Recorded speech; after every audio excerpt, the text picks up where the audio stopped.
The Trump administration's decision to impose sweeping tariffs has reignited global trade tensions. This has far-reaching consequences for economies, industries, and for diplomatic relations. These measures include a 25% tariff on all auto imports and expanded duties on steel and aluminum products into the US. All of this combined signals a return to aggressive protectionism that could reshape America's trade with the rest of the world. And later this week, from the 2nd of April, there will be what Trump calls reciprocal tariffs. Many in the Trump orbit are calling this America's Liberation Day.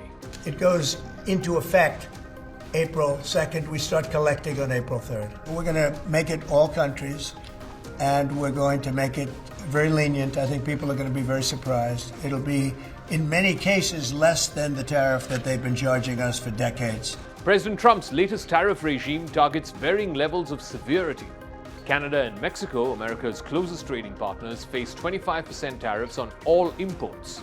The European Union, too, is going to be subject to similar rates across all imports.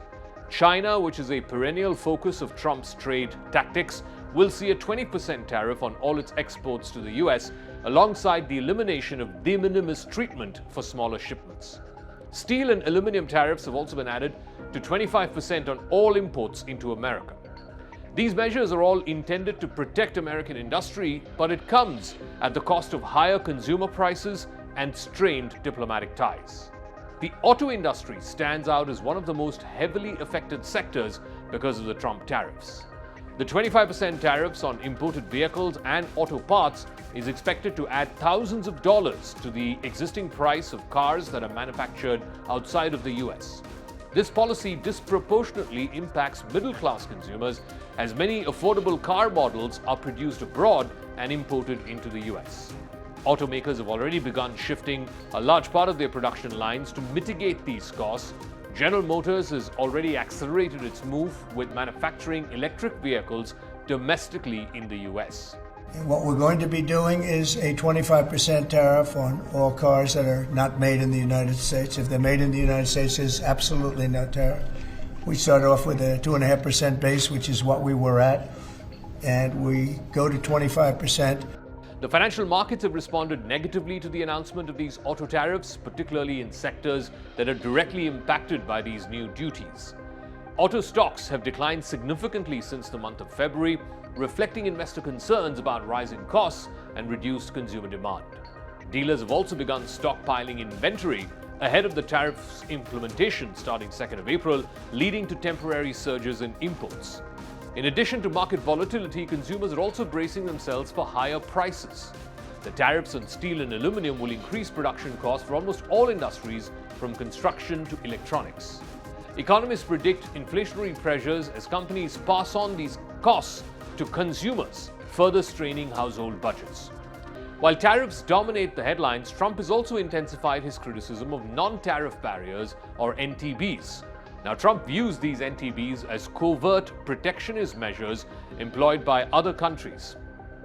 NTBs include import quotas, technical standards, and local content requirements that make it difficult for foreign goods to compete in the domestic market in the US.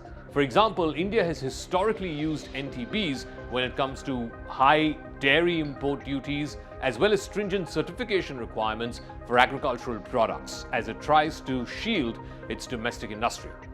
Countries use non-tariff barriers strategically to protect sensitive sectors or to promote domestic growth. However, these measures often lead to trade disputes and retaliatory action.